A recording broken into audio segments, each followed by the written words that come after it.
Perhaps no single individual in the last half century has had as much of an impact on the city of Birmingham as Richard Arrington Jr. While we mostly remember his contributions as mayor, we'll learn in a moment that he also had a career as a first-rate scientist. As many remember, Richard Arrington Jr. was the first African-American mayor of Birmingham and served 5 terms in office from 1979 to 1999, the only mayor to serve the city that long. Under his tenure, Birmingham went from a racially divided city dependent on steel to an economically and culturally diverse hub of the southeastern U.S. Arrington was born on October 19, 1934, in the West Alabama town of Livingston to Richard Sr. and Mary Arrington, who would have one other son, James.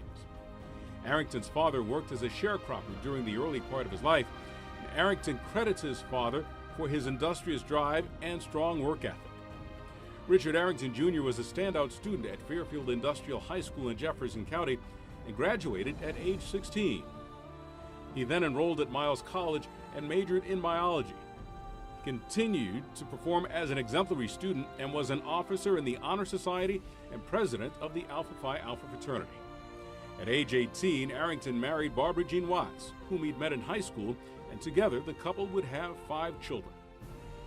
In 1955, Arrington graduated with honors and entered graduate school at the University of Detroit, receiving his master's degree in zoology.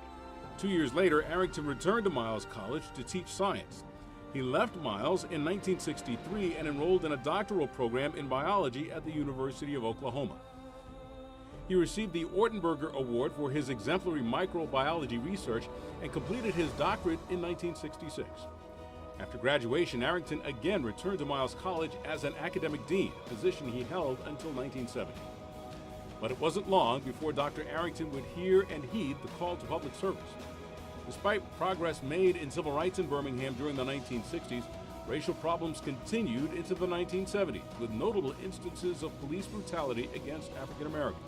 After one such incident, Arrington often discussed police brutality in city council meetings to shed light on the problem. Partly because of public concern over the issue, when he ran for mayor, voter turnout was large and Arrington was victorious. He was sworn in on November 13, 1979, and would win 4 more terms, retiring in 1999. Birmingham's downtown area grew under Mayor Arrington's tenure, and his impact on the Birmingham economy was extraordinary during his 20 years as mayor. Ladies and gentlemen, the Honorable Mayor Richard Arrington Jr.